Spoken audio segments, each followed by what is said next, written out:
喂，邊位？你好啊，我唔小心撞花咗你部車，我就有啲急事，抄低咗你車頭個電話就走咗，真係唔好意思啦。嗱，你打得嚟呢，已經算誠懇㗎啦。阿先生，你損失咗幾多錢，我賠翻俾你啊。你賠償就算啦，當交個朋友啦。哦，好啊，叫我 David 啦，我做金融嘅，先生你。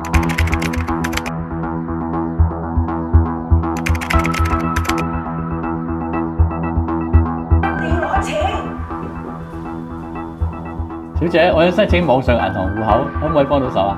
冇問題啊，咁你有冇下載手機應用程式呢？有。你幫我睇係咪呢一個？好啊。